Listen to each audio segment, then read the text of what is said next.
What's up, y'all? This is James Worthy, producer, songwriter, recording artist, all that good stuff. I'm here in Industry's Most Wanted podcast. Check it out, man. Coming soon. You dig? Humble greatness. Time to wait. Do you understand? I wanna dive in your ocean again. Ain't hurting nobody. No. To be in love like we do. Oh, the more I need you. Hey, what's going on, man? It's your girl, TampaMystic, and we are live on the Industry's Most Wanted podcast. Hey, boom. We got a superstar in the building. Listen, he don't need no introduction, but we're going to still introduce him anyway because it's my family, it's my partner, it's my homie, Mr. James Worthy, King James Worthy. Let's not get it twisted. He a king. Appreciate Definitely. I appreciate you being here, man. I'm so glad that you and I have developed such a dynamic relationship over the years. Oh, yeah, that's a fact. Most definitely. Go ahead and give us that official introduction. Man, what's up, y'all? Like she said, this is James Worthy. Y'all know what it is. Recording artist, producer, songwriter, label owner, all that good stuff. You know, I'm just happy to be here and, you know, happy to do what I love to do, you know? That's a fact, man. And you do a lot. So we have a big conversation to have, you know, because I always like to catch up. You know, like obviously people may have seen some of our previous interviews, but for the ones who haven't, we're going to touch on a few things and then we're going to talk about everything that you got going on. Let's do it. Let's take it back, though. You're from New York originally. Yeah. What city to be exact? From Queens, New York. From Queens, New York. Okay, the king is from Queens. I love it. Queens get the money. Hey, that is dope. Take us back to your childhood. How long did you reside in Queens? Man, probably to the age of 12, 13. Okay. But, you know, throughout my whole life, really, I've been traveling all my life, you know, living different places, you know, just kind of seeing the different lifestyles of people at a young age. And, you know, I've been in the entertainment business for quite some time, too. You know, a lot of people don't even realize I started really young in the business. So it's been a cool journey, man, you know, because sometimes I don't even feel like I'm from New York. Like, I feel like I'm kind of all over. Yeah, absolutely, because you have moved around, you know, and that's the thing is like, you know, you've been blessed to do that. Some people literally, because maybe their family can't afford to or jobs locked them in, they literally are stuck. Like me, I was in the Tampa area my entire life until I moved here.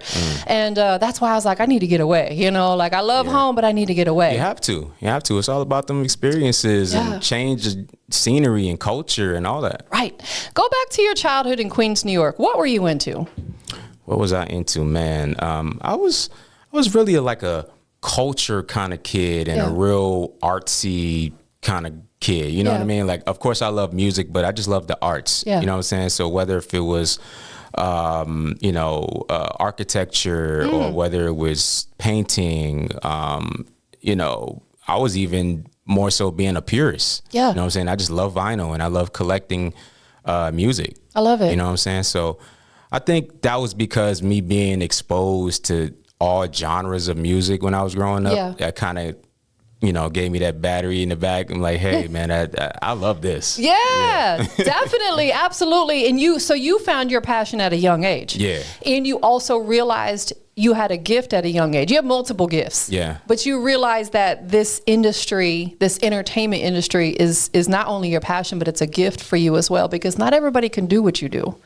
Humbly, you know, like you sing, you produce. We're going to get into all that. Yeah. Yeah. I mean, you know, I think sometimes, you know, people find their passion or their calling at different times in their life.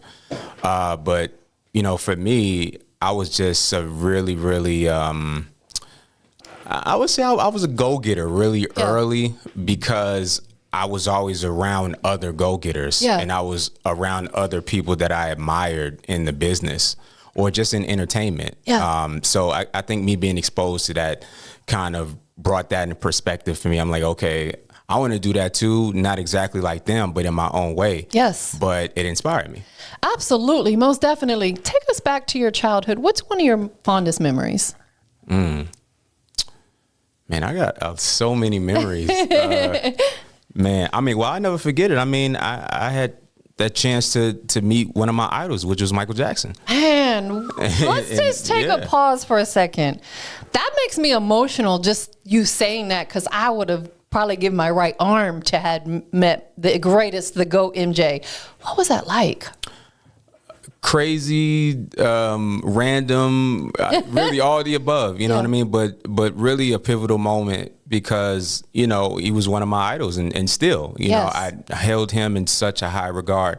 And just being able to be in the same space and be able to talk to him and just have that moment was super, super dope. And really that was the moment that kind of sunk in for me. I'm like, okay, if I could do this, then I know that I can go super, super far. Yes. And that's really what it was. Like, I didn't really look back after that. Listen, if I met MJ, there wouldn't be nothing you couldn't tell me I couldn't do. Yeah. Because that's like, that alone is like an accomplishment just because of who he is. Yeah. He was an icon, still is an icon. He was a legend when he was living and he's a legend now he's passed. Right. And it's ironic how many artists that sit here with me and tell them MJ was their biggest inspiration. Even young artists who probably weren't even living yet when he passed. You know what I'm saying? Like they weren't living when he was. He's still such an inspiration for them. I think that is amazing. Yeah. Were you ever into sports? I mean, I was into basketball when I was young. And I actually liked football as well. Yeah. But basketball was more of my style. But soon as I got that music bug, I'm like, yeah, that's you didn't look at nothing else. Yeah, I ain't looking at nothing else. About what age did you get that music bug? Had to be like 11, 12. Yeah. Around there. Because, you know, I remember like at that age, I was writing a lot and, you know, not even just myself, but, you know, a lot of other people, they just loved me for putting words together. Yeah. And, you know, kind of explaining things in a metaphoric way. So I'm like, you know what, let me really, really study song structure. So like, I remember I used to go to record stores every weekend and buy an album I never heard before just to listen to it and read the credits and see who did what. That is dope. You know what I'm saying? So that was kind of like my introduction to actually learning how to write an actual song. Yes. And then, you know, started, you know, crafting the pen, you know, more and more and getting more into it. And then, you know, all the other aspects came after that, production and X, Y, and Z. Absolutely. Because you definitely do so much. I'm just like, how do you have time? You know, also too, you know, taking it back, still staying in the childhood era. Would you say that coming up in New York at all had an influence on you for your passion for music? Because New York is heavy into, you know, absolutely historically. I remember the first album I ever bought was A Tribe Called Quest, Midnight Marauders. And that was like at the top for me. Like, you know, that was my favorite hip hop group besides Houdini. And then, you know, my favorite one of my favorite producers was Q-Tip. Okay.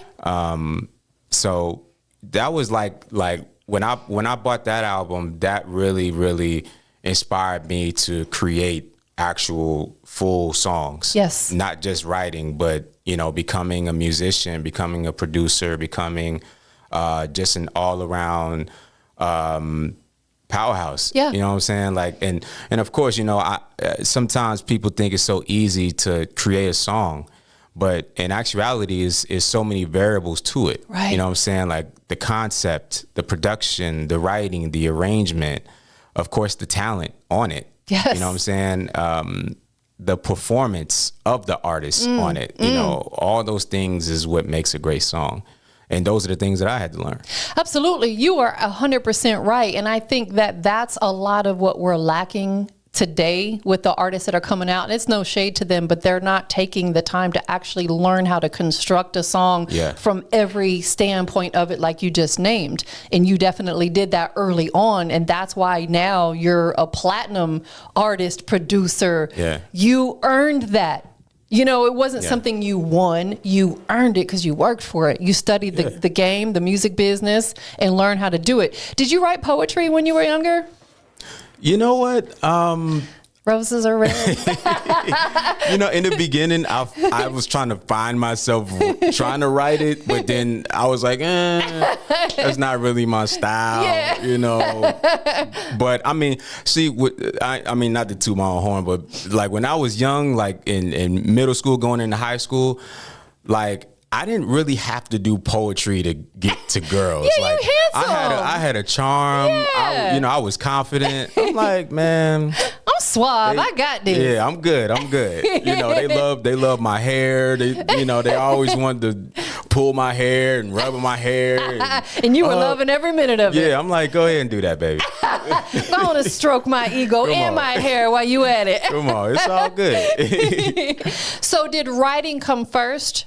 Yes. Yeah, writing was first, production was second, and then everything else really followed. So let me ask you this. Since writing came first, were you only writing for your future songs, or were you writing for other artists?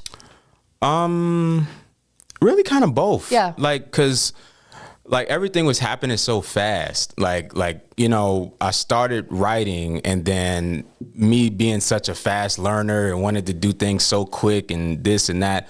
It didn't really take me a long time to get to other artists. Yes. And like just kind of go into the studio with them and see what we could create and, all that stuff. Like it didn't really take that much time.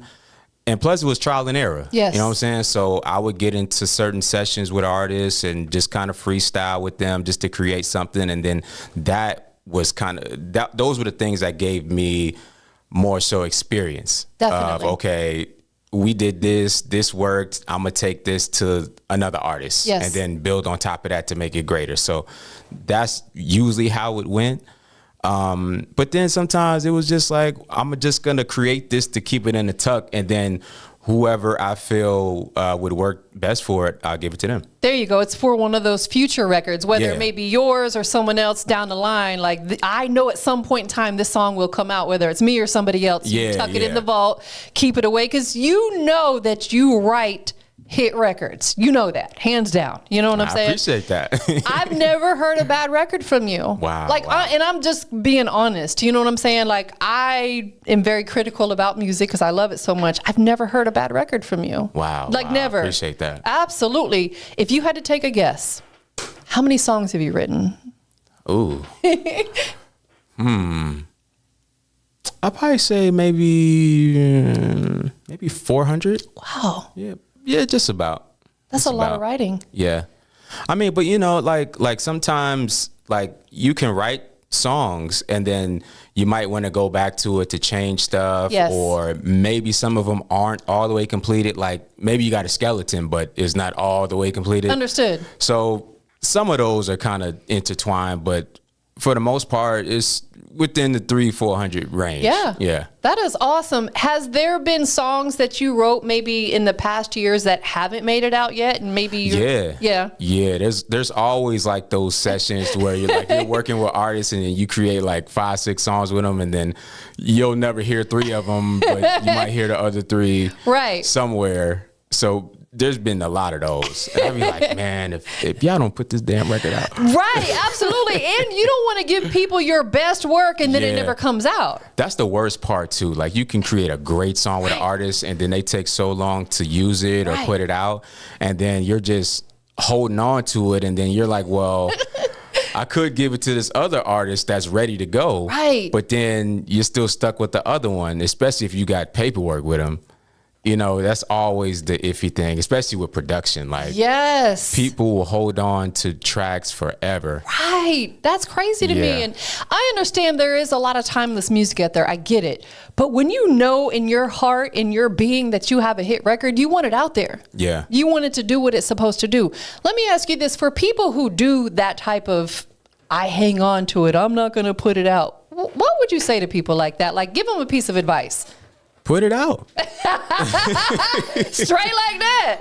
Put it out. I mean, we're in a time right now where ain't nobody got time to be sitting around holding on to music forever. Yes. You know what I'm saying? Like, let's put it out. Let's make it do what it do, and let people decide what they feel about it. Yeah. You know what I mean? Like, I think sometimes artists overthink a lot of things, and I've been victim to that in the past. Me But too. at some point, you just got to believe in the product. Yeah. And the first part of it is you have to believe in the product. the most. Yes. The public is the second piece. Yes. But you have to believe in it. Absolutely. You have to take that pressure off of yourself. Because again, like you said, I'm guilty of that too. I overthink a lot of stuff that probably doesn't need to be overthought. You know, like 100 different scenarios of how it may play out, and it may not even play out at all. You know, just roll with it. Yeah, and I mean, and of course, I'm an advocate of having a plan. Yes. Like of course, you have to be strategic about it. 100%. Have a plan. You know, really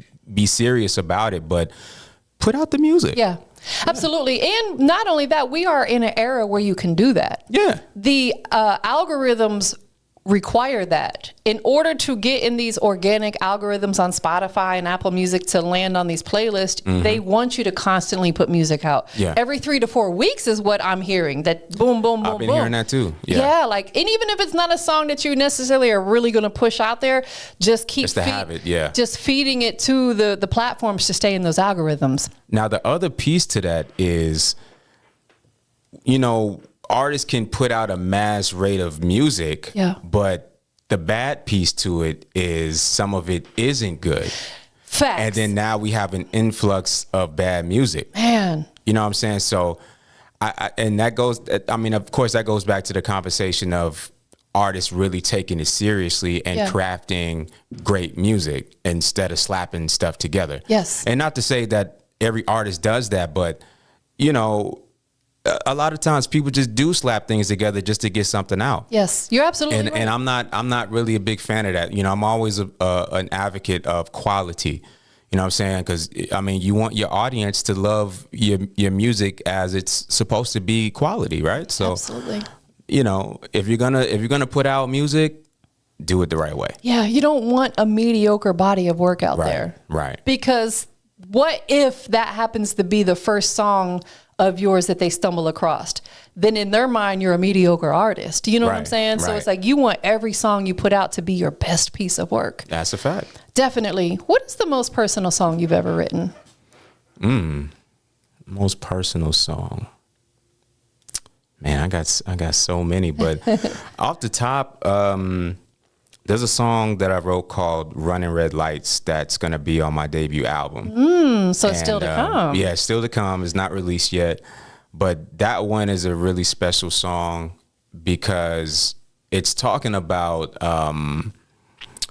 you know, people are always running from something. Yeah. Right? In the sense of it could be personal, it could be, you know, in business, it can be in relationships, it can be financial, whatever it is, people are running from something Absolutely. in life.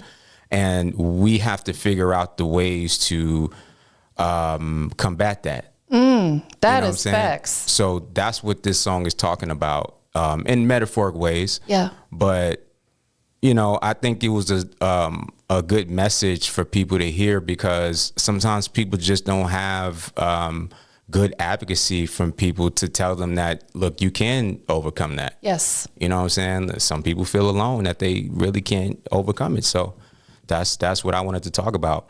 I love that. And then also, too, there's another record called Let You Go, myself, Big Gip, and 112. That's probably one of my favorite songs that I've written because that came from a real place as well. Yeah.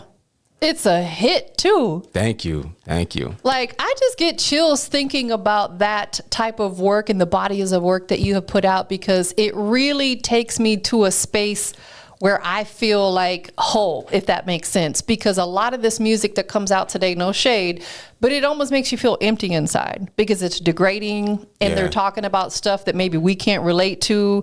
But the type of music that you are creating really, to me, can make a person feel whole, like relatable type of music. Yeah, that's the whole point. The whole point is for you to relate. Yeah. And for you to actually feel something when you hear it. Yes. You know, it's not something that, oh, okay, you know, on to the next record, da-da-da. Like, you know, I make records for feeling. Yes. And whatever feeling that is, you know, most of the time it's you know, for you to actually think about what I'm talking about. Absolutely. But and whether it's different tempos and stuff like that, but the whole point is real concepts and real relatability. That's what I go for. And then plus two, because I got the best of both worlds. Well, I come from the best of both worlds because I'm always thinking about it as far as an artist standpoint, but then I'm also thinking about it from a consumer standpoint, because me being behind for a period of time and me buying music and me listening and me working with other artists and seeing how their music impacts other people. Right. And what it's like to buy their music. Okay, now I'm using those things into my own. Absolutely. You nailed it. I tell artists that talk about wanting to start a merch or a clothing brand, I said, you really want to put yourself in the consumer's shoes. Would you buy that and wear it? Yeah. Because, oftentimes they only think about themselves. Well, I think this is fly. But if it wasn't yours, would you buy it and wear it? Same thing with your music. You want to put out something, putting yourself in the consumer shoes. Yes, this is something I would listen to. Yes, I think this is good quality music. Yeah. What does your writing sessions look like? I mean, they vary, but like for me, like when I create, I don't like a whole bunch of people in the studio. Right.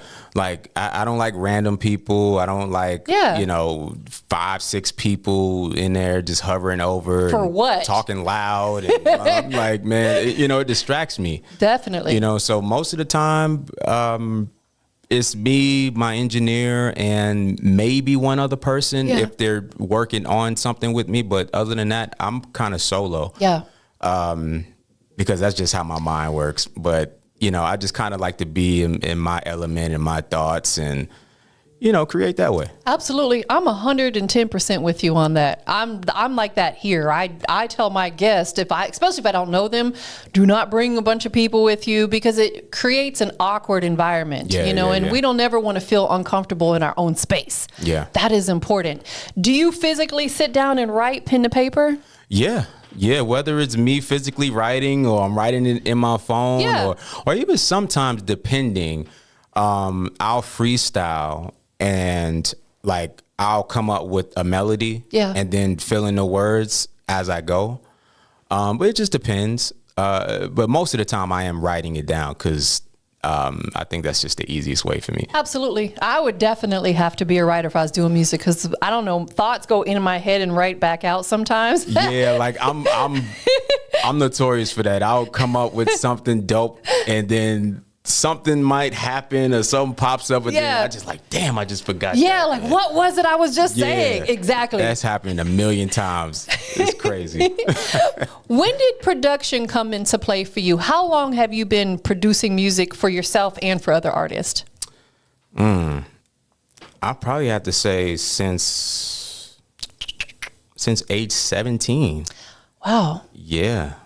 You ain't got to disclose your age now, Look, I'm young. I'm 31. Listen, I know you are, but I know some musicians don't like to put their age out there. You know what I'm saying? I love it. I love to do it actually, because it shows people that anything that I've done or I've accomplished is possible for you. 100%, because you're still very, very young. Right, and because I'm still very, very young and I still have so much more to do. Because I think sometimes when people look at me, they think that I've done so much and I've done this and done that and maybe I've done all that I could do, but no. You haven't even scratched the surface. Yeah, I haven't even scratched the surface. This is just the tip of the iceberg. Yeah.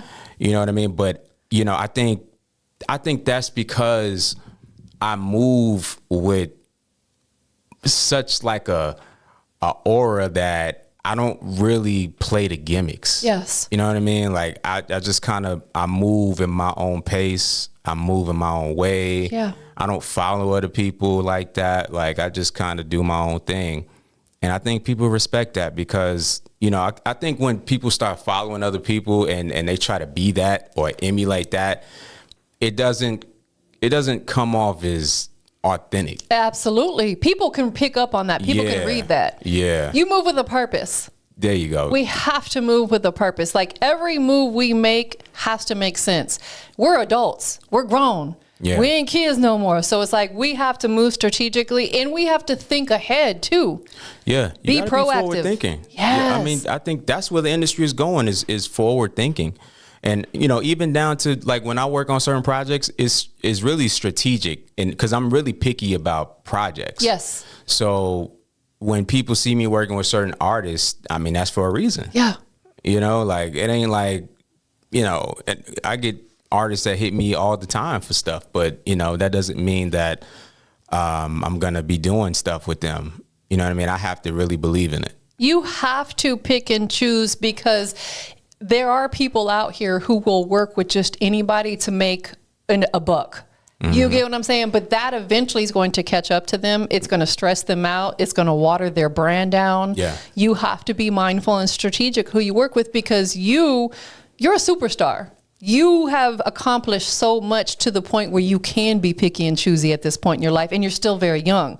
That's a beautiful blessing right there. Yeah. Let's talk about some of your accolades. Like, let's time to brag for a second. I got so much that I want to ask. Let's ask. What was the first big accolade as far as like either a Grammy nomination or a winning Grammy? Talk to us about that. I would say the first Grammy nom, like I think that was for Justin Bieber's album, the Purpose album. Man. And that was really random too, because I didn't really expect it, but that was the first go round. Yeah. And because I really like that was kind of at a point to where I was getting ready to step into the artist lane. Yeah. Not fully yet, but it was in the works. Yeah. And I remember when I did step into the artist lane, that's when I had that top 10 Billboard record while I was in a group. And that was another pivotal point, because the industry looked at me in a sense of, okay, how did he do that? Because mind you, I'd never been on a song as an artist before ever in life. Yeah. Never sung on a record publicly ever in life before. Like, where did this guy come from? Yeah, I was in a group with someone else. That was the first time ever in life.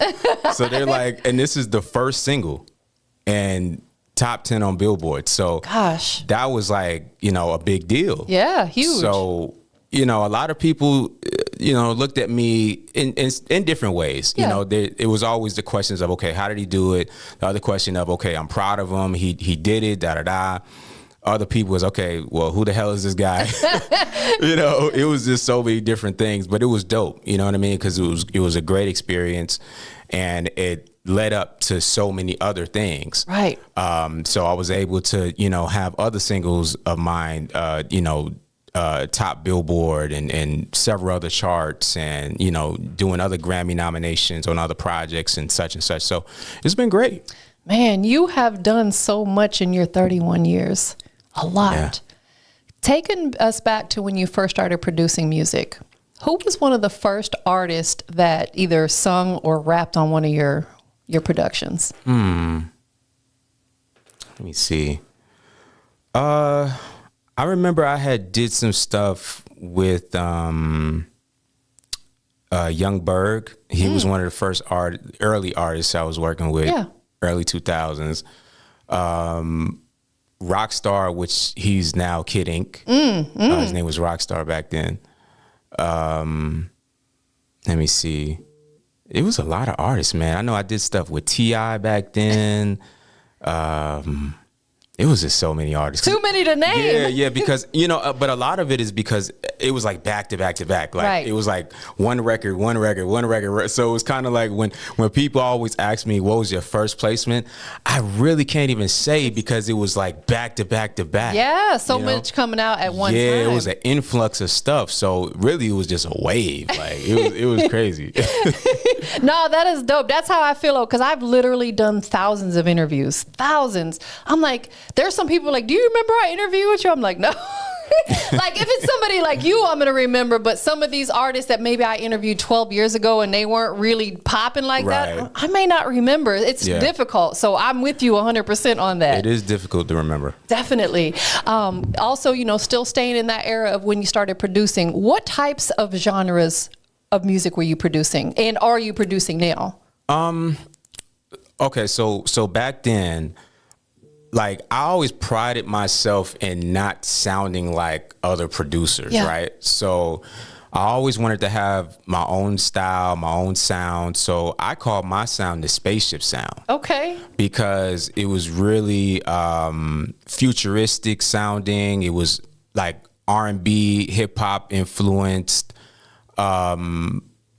Really like dreamy style production, but you know, because I was always big on the artist getting on it. Like the production is one part, but the artist is that other instrument. Yes. So that's the piece that really brings it to life. So I was really hone in on, okay, who would sound great on these styles of production, because it wasn't even the normal production. Right. So it wasn't like I'm gonna go to this executive and then, okay, who got a hot record right now, and maybe that's something that I need to be creating. I was like, nah, I don't want to do that. Like I want to create something new and something fresh. So that's how it started, and then slowly people was catching on and understood the vision. Yes. And then I kept building from there. So it's really like a genre of your own. Yeah.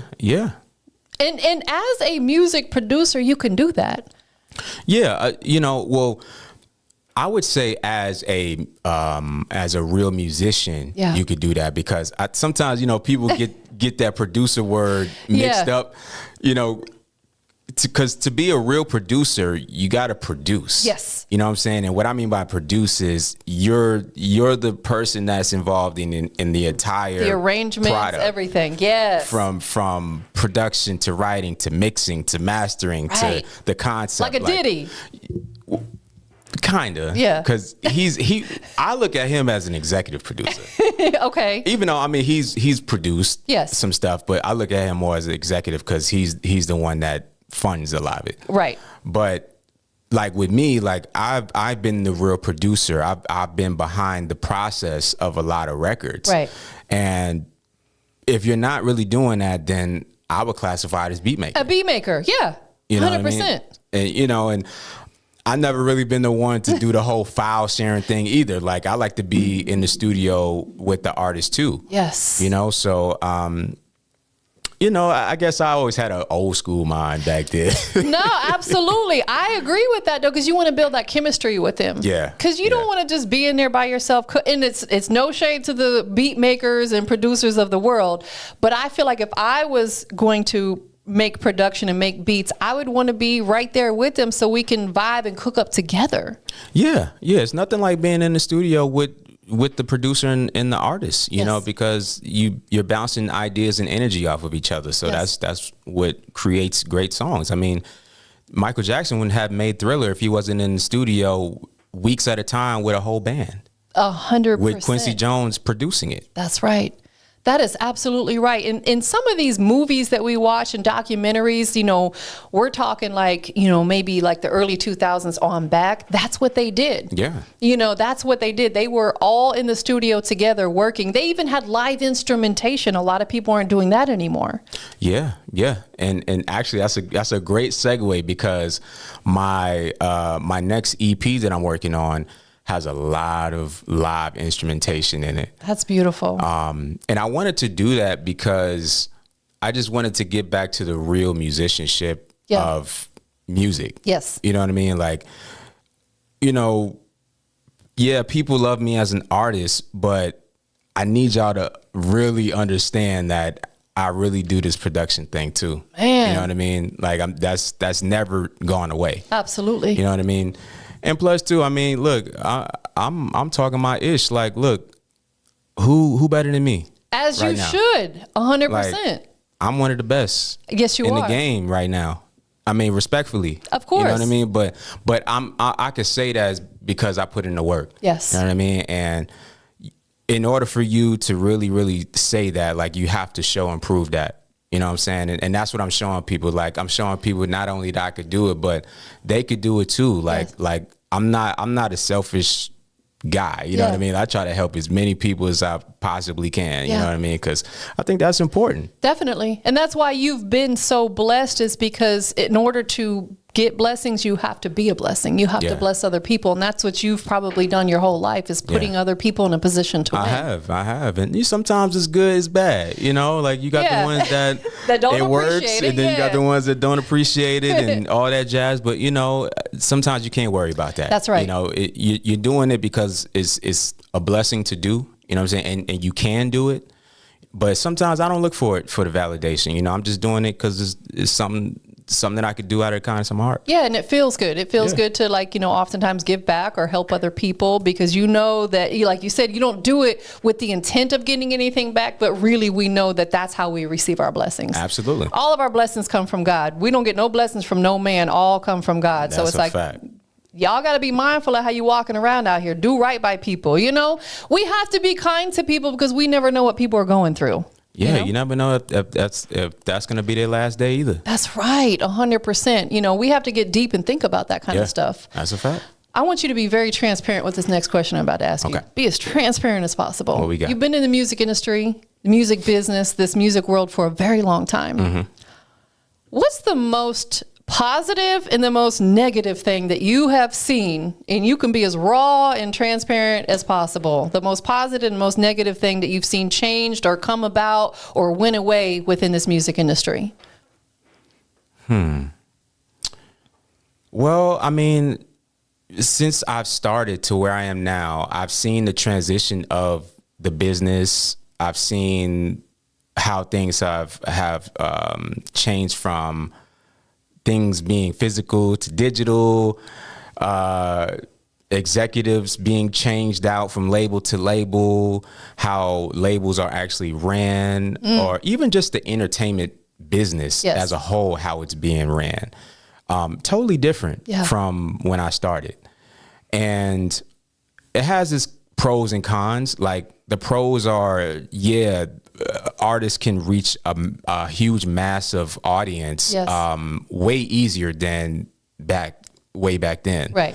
But the con is, how I look at it is you kind of sacrifice a lot to do it. Yeah. Because, you know, we're in this digital age to where, like, information is being sold, your likeness is being sold, your rights are being sold. People are doing all of these gimmicks just to get attention. You know, all these different things that, to me, it just takes away from what you really got into this for. Yes. You know what I mean? So that's why I never got into the gimmicks, because you know, I never wanted to compromise what I really got into this game for. Right. I love music. Yes. That's what I always wanted to do. So why would I want to compromise that? Because maybe somebody dangled a check in my face or somebody said, hey, I can do this, I could do that for you. I'm like, man, I could do that for myself. Absolutely. You know what I mean? I don't need somebody to validate what they can do for me. That's right. You know, I think when people have that mindset, it gets easier. Yes. But sometimes it's hard because the temptation is there. It's definitely there. There's a lot of temptation in this industry, or just in the world, period. Yeah. And then, you know, social media don't make it no better. You know what I mean? And you know, people have a preconceived notion that if I do this, then I'm skipping the steps to get to the top. And I'm like, that's where you fall right back down to the bottom. You cannot skip steps. None of them. This game is not designed for that. No, absolutely. Because if you skip one, you might get knocked back down 2, 3, 4 steps. You starting from the ground zero. Ground zero. Yeah. Again. And then you start recalibrating. Okay, damn, I shouldn't have did this. I shouldn't have did that. But, you know, again, it's all about trial and error. Sometimes you got to bump your head to understand what you're not supposed to do. Man. And I've done that. Yeah. So I get it. But now also too, I'm always telling people, like, well, right now there's no excuse. Yes. None. Everything is available to us. Yes. Everything. All pieces of knowledge, resources, etc. It's available. Yes. You just have to be consistent enough, willing to work hard enough, and just be smart about your decisions. Like I always tell people, learn from people that's better than you. Man, absolutely. Learn from people that's better than you, because they're the ones that have done it. Right? And those are the people that you held up in high regard. So why not? Absolutely. I had an older gentleman tell me years ago, and he was a multimillionaire, he and his wife, and he said that, you know, someone who's making $50,000 a year can't tell you how to get to that million. If you want to make $1 million a year, you need to be around someone who's doing it. Right. You know, right. like, and it's no shade to that person that's making 50 grand. Maybe they're content with that. But if you're trying to get to the millions, you need to hang around millionaires. Yeah. You hang around 4 broke people, like they say, you're going to be the 5th one. That's just what it is. Your surroundings are very important. It's especially moving in the entertainment space. You got to be around like-minded people. Man, you got to be around people that's motivated. You got to be around people that understand the vision, understand the game, the landscape, all that stuff. Yes. Because if you're just around a bunch of yes people and people that don't got no forward vision, you're going to be exactly like that. Period. Absolutely. Let me ask you this. We're talking about you can't skip any steps. Mm-hmm. Any independent artists that are out there just starting out, or maybe even young, you know, beat makers, producers, mm-hmm. what are 2 or 3 steps, that they cannot skip? Give us an example. Learning the business. Yeah. I mean, you know, understanding how labels actually work. Yeah. What does it mean to be signed to a major label? Understanding contractual language. Yes. You know what I'm saying? Understanding that if you're going to take some money from somebody, what that entails. Right. Do I got to pay it back? Yeah. You know, all that stuff is very important. I mean, learning how to register your music, learning how to, you know, learn about metadata, you know, because that's a very important piece when it comes to someone's music. Yes. You know what I mean? In this landscape. Absolutely. You know, so all of those things you have to learn, and it's not going to be easy or quick. It's going to take some time to research and learn, and, you know, just watch other people, watch other artists and see how they move with it. Definitely. You know what I'm saying? But those would be the first steps. Like, even before you get to the music part, like, right. Those are just the fundamentals. That's the fundamentals before you start throwing all that music out there, because you don't want to have to backtrack. Mm-hmm. Like, if you throw a record out there and it becomes a hit and you don't even have it registered, nothing, no paperwork done. Yeah. Man, you're going to shoot yourself in the foot.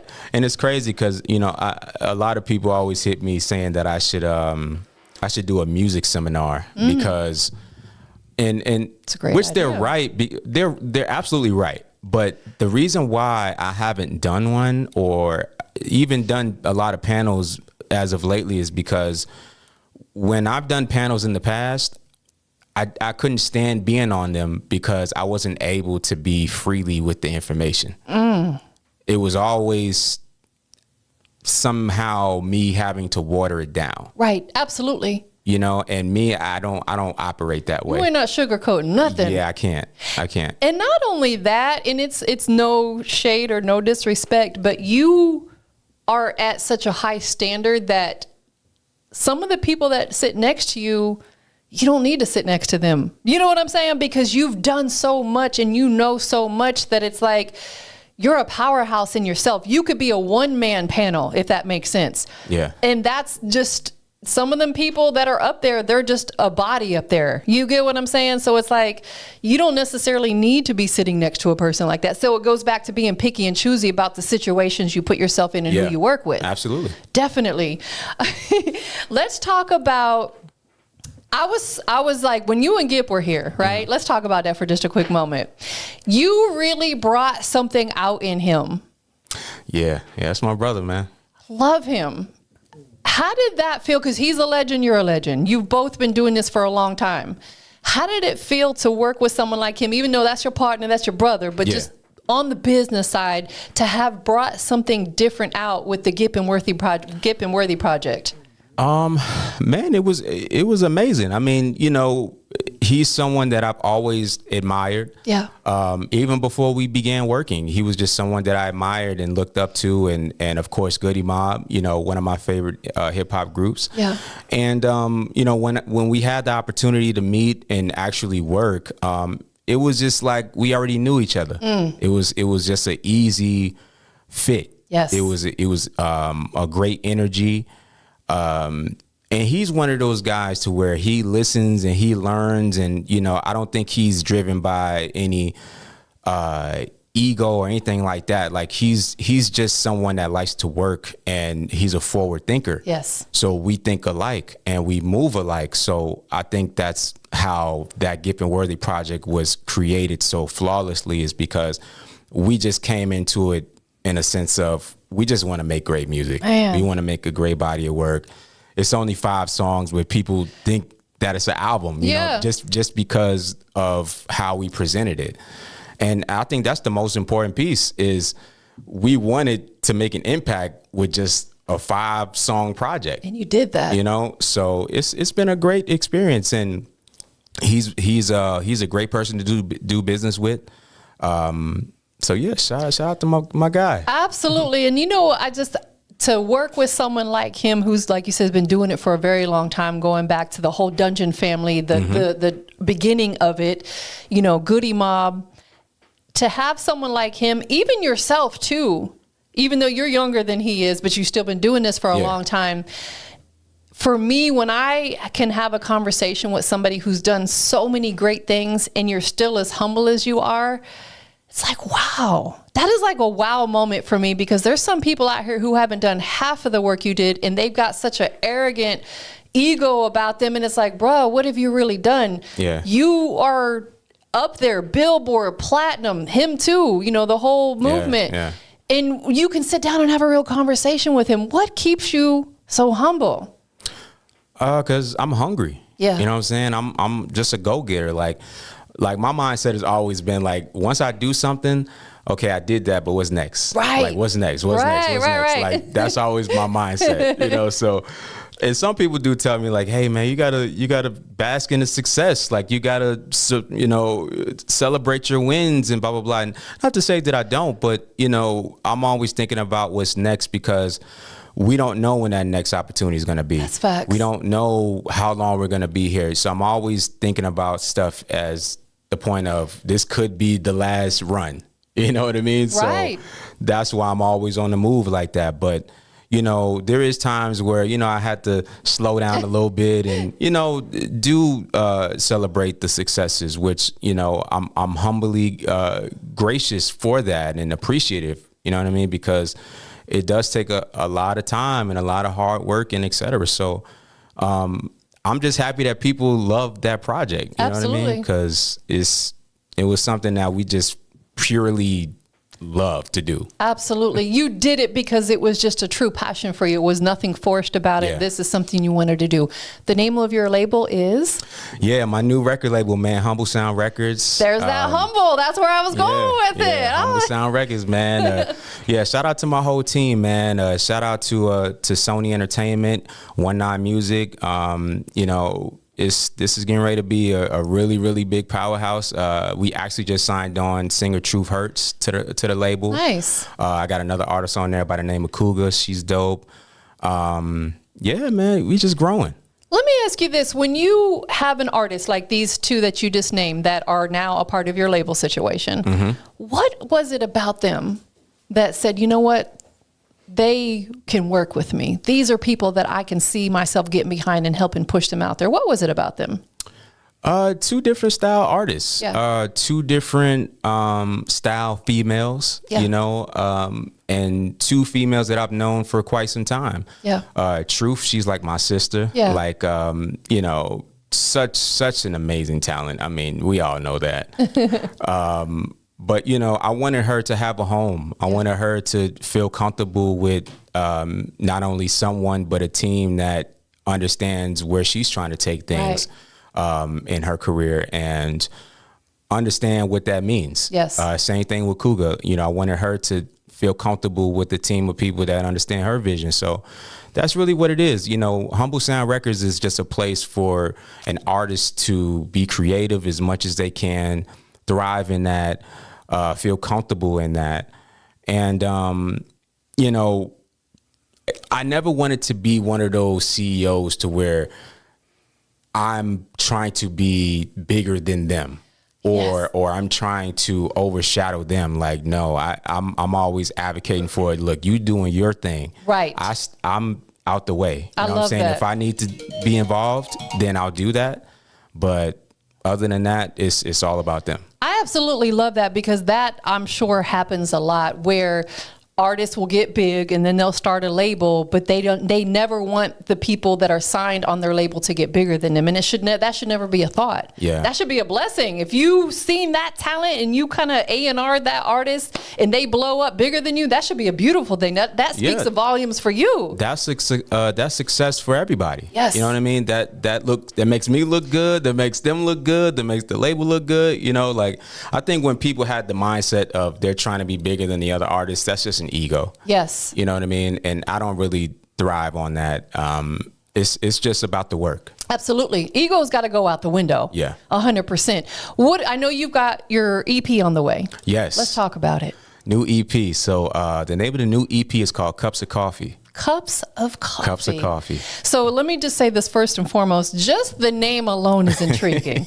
I'm always a big advocate for people when they come up with either like an album title, EP title, or even a single title. That's just different, because that will engage people to want to say, what is this about? Mm-hmm. Tell us about Cups of Coffee. Are you a coffee drinker first and foremost? Yes, I love coffee. Me too. I love coffee. So, and that's one little piece to it. But really, Cups of Coffee is just a body of work that is for everyone. Yeah. So I have a little bit of everything for everyone on there. And, you know, with this one, I haven't really dropped the solo EP since 2020. Yeah, it's been a little minute. It's been a minute. Yeah. So this is just more so me showing my fans and new fans the growth of James Worthy, and showing the execution of what's next for me. Yeah. And what to expect for the debut album. You know what I mean? So everything is a lead up to something else. So Cups of Coffee is just that big lead up to the grand, you know what I mean? That's what that is. It's like a big appetizer for the big meal. Yeah, because you ain't doing nothing little. There we go. It's a big appetizer. Yeah. When can we anticipate the release of it? Definitely in the summertime, for sure. Definitely summertime. The lead single off the project is called Your Heart. That's going to be dropping in May. Okay. Through Universal Music Group. So looking forward to that. Nice. Congratulations on that too. You've just seen so much success. Let me ask you this, because you're dropping it through Universal. Yes. You also have a partnership with Sony. Yes. Any artist that's out there on the rise, should they be chasing a label deal? No, I wouldn't advocate for someone chasing a deal. If that comes, then great. You know, if it's the right deal. Right. But you know, if that's not it, just focus on building your audience. Yes. Focus on building your team. That's the biggest piece to it, because even if you're signed to a major label, you still have to have a team. Yes. You still have to put in the work. Yes. You know, like actually it's more work when you get signed. Yeah. You know what I mean? Because like, I think people just kind of mistake the thing of, okay, you get signed, you get an advance, and they'll give you a platform to get into the masses, so to speak. But you have to put in that work to make the masses want to stream and buy from you, because you got to pay that money back. You have to pay the money back. They want to see an ROI. Right. So if you're not selling and if you're not recouping, then you're a liability. You're a liability. You always want to be an asset. Yeah. So, you know, that's what artists have to really think about before even thinking about trying to chase a deal. You know what I mean? So I've never chased a deal ever in my life. Never. Because I'm always about the product. Yes. Like, you know, it's just so happened that the product has spoken for itself and it's done well and it's sold and blah, blah, blah. So I've had offers. Yes. You know what I'm saying? And plenty of offers that I haven't taken. Yeah. But, you know, with this go round, with this new partnership with Sony for the label, you know, that was a blessing that I was able to achieve for that. And then also my new deal with Universal Music Group and Third Eye Recordings. that's a blessing as well. Absolutely. You know what I mean? Because, it's just all about growing. Having partnerships sounds like is the way to go. Developing your own label situation, sign yourself, under your label, and then maybe, if the situation makes sense, partner with a Sony or a Universal or Atlantic Records.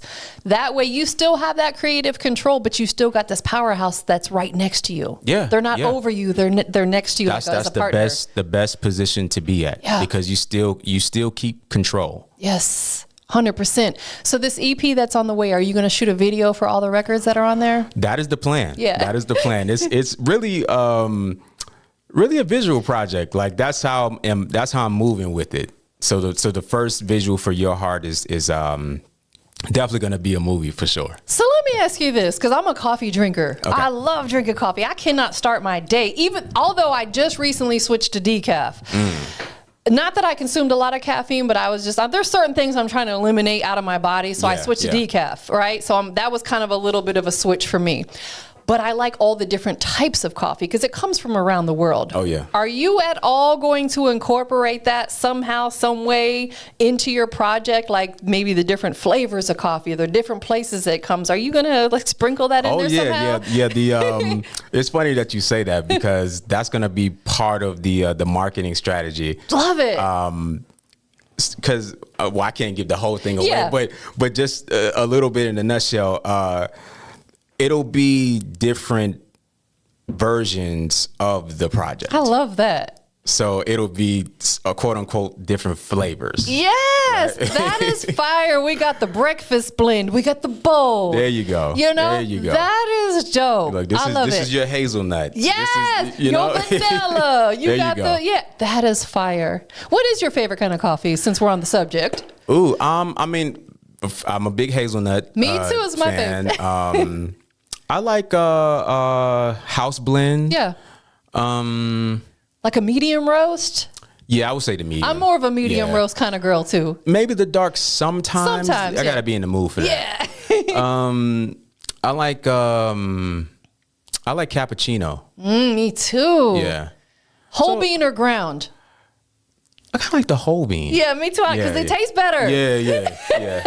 So we on the same page. Yeah, definitely. I bought me a little coffee grinder. Look, I got a whole cabinet full of coffee. Me too. I got so many. Nothing but coffee. It's insane. Absolutely. But I love how you are doing a spin-off of that onto your project, because I think that alone, it kind of goes back to what I was saying a moment ago, having those unique names and kind of like metaphors and things like that. That's what's going to engage people and draw them in to say, I wonder what he's talking about. And I think, not everybody, but majority of people out there were coffee drinkers. Yeah. Do you drink coffee, Tamari? I love coffee. Yeah, I've seen you come in here with your cups of coffee. You gotta have it.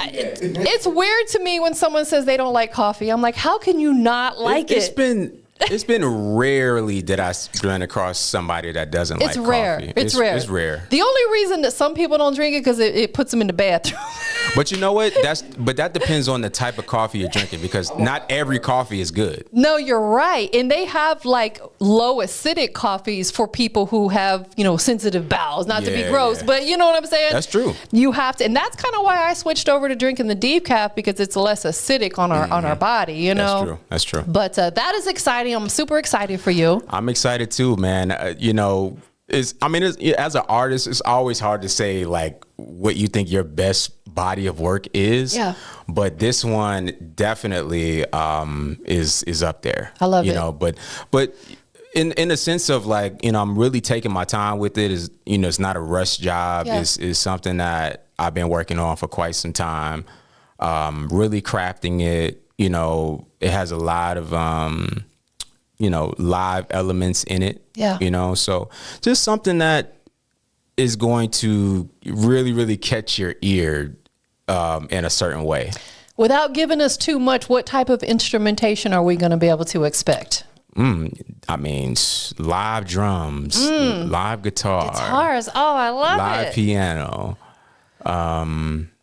Just a little bit of everything. It's real musicianship. I would say that. Who are a couple of people that work, if you don't mind sharing at this point, that you worked with on the instrumentation, of who played the guitar or the drums? Man, shout out to my production partner, Ronell Sessoms. He's an amazing musician. He's pretty much one of my right-hand guys when it comes to production. We've collaborated on so many different records together. As a matter of fact, he was my co-producer on the Gippin Worthy project as well. Nice. So he's really one of my main guys on this project. I love it. So yeah, and a lot of it, I've played on it as well. Nice. I've played guitar and keys on a lot of the records myself. And I've also co-written some songs on the project with another guy by the name of James Gilmore. So he's a phenomenal writer too. Amazing. Sounds like you have the right people around you. Yeah. It took some time. Yeah, it does. It's always takes time to do that. But, once you find it, you got to keep it. You have to hang on to it. And I think that goes back to the old saying, it's lonely at the top, because we start out a lot of times with a lot of people around us. Yeah. But they fall off, which is a good thing most of the time, because not everybody's intended to go with you on your journey. That's a fact. Not everybody's worthy, no pun intended. Right. Not everybody's worthy. Not everybody's ready. Yeah. And I mean, not everybody deserves it. They do not. You're absolutely right. They're just there to leech on and try to ride your wave, and we ain't doing none of that foolishness. Yeah, we can't do that no more. Absolutely. Before we give out your social media, drop a gem on us. It could be a life gem, it could be a music gem, it could be anything. I would say before you seek validation from anybody else, believe in yourself and your product in the beginning, because that's really what's going to carry you throughout your life and your career. Yeah. People come and go, labels come and go, executives come and go, friends come and go, whoever it is, but the last man standing is you. So as long as that you remember that you're the one that started this, you're the one that got to finish it, right? That's powerful right there. Thank you for sharing that. Definitely. We got to stand on our own, because we can't always depend on other people. Yeah. At the end of the day, you got to rely on yourself. That's right. Absolutely. You're the one that make the decisions. Take accountability. Right. Definitely. Thank you for being here again. No, I appreciate you. I love coming here. Man, listen, we might need to start our own series together or something. Look, and a lot of people have been telling me I need to have my own podcast. I'm like, look, I should do that with somebody. I think that would be phenomenal, because you've got so much knowledge. Yeah, it's so much that I would love to talk about with people and really just kind of display to the public, because I think people just get so pigeonholed and so scared to say stuff. I'm like, why? You are absolutely right. People get afraid to say stuff because they don't want the backlash. But you know what? People only get backlash if it's true. Right. Absolutely. Because the truth hurts. The truth hurts. No pun intended. The truth hurts. Yeah. But it's truth. You know what I'm saying? And that's all I do, is I speak truth. Like, I don't talk about things that I haven't done or I haven't endured or haven't experienced. Like, these are things that I've went through in my career and in my life. And that's it. 100%. Absolutely. Like, I won't chime in on a conversation if I know nothing about it, because then I might make a fool of myself. But when you're speaking your truth and you have done it, there should be no reason why you can't chime in and talk about it, or just, go viral talking about a particular moment. There's nothing wrong with that. And the biggest piece to this too is, and it's sad, but someone can have an idea of you in the beginning, right? And then once you become successful or you become hot or viral or whatever, now they love you. Man, that is facts. Now they love you. Now you're the best thing that ever happened. You're the most talented. You're a genius. You're this, you're that. I'm like, well, just maybe 2 years ago, I wasn't nothing. That's right. To you. Absolutely. Those people we need to keep from around us. Yeah. They are not deserving of your energy. Yeah. And, and it's sad that, that's where things have came to, you know what I'm saying? But that just comes with the territory. Facts. You know, I've had to learn that. We live and we learn. We live and you learn, you know, hey, it is what it is. It is what it is, definitely. Well, again, I appreciate you always taking time. You've given me an hour of your time today. Thank you so much. Thank you so much for having me. Definitely. Where can people keep up with you? Man, all social media at King James Worthy. Subscribe to my YouTube channel, youtube.com/JamesWorthyMusic. New music on the way, man. Cups of Coffee on the way. Your Heart on the way. Gippin' Worthy Volume 2 on the way.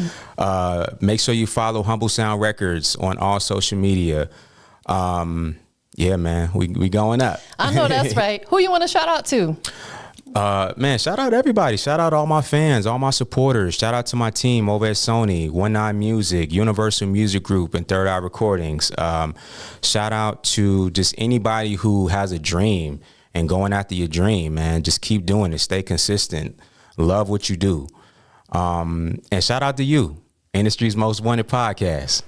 Thank you. And shout out to you because, listen, you are one of the realest people I've met in this music industry. Like, you and I have real conversations. Yes, we do. We, you know, like, take the music outside of it. We can actually have a real conversation. We text each other. We check in with each other. Yes. I love that about you because that's rare in this industry, especially someone at your level, you know? It is rare, but, you know, but it comes down to the person. Yes. You know what I'm saying? Like, you know, yeah, I do what I do, but I'm also human. I'm also a regular person too, you know? So I always keep that in my mind. I'm like, I'm no better than nobody else. Right. That's where that human element comes out. And a lot of people forget about that. Yeah. Definitely. Yeah. Most definitely. Last but not least, we're live. Industry's Most Wanted. Not big Industry's Most Wanted, not the little one. The big one. The big one. What makes James Worthy the Industry's Most Wanted? What makes James Worthy the Industry's Most Wanted? Authenticity. I speak my truth. I do what I feel. I do what's necessary. Yeah. And I just provide something that makes people feel good. I love it. Straight like that. We up out of here, y'all. Peace. Peace. What you can do. No time to wait. Do you understand?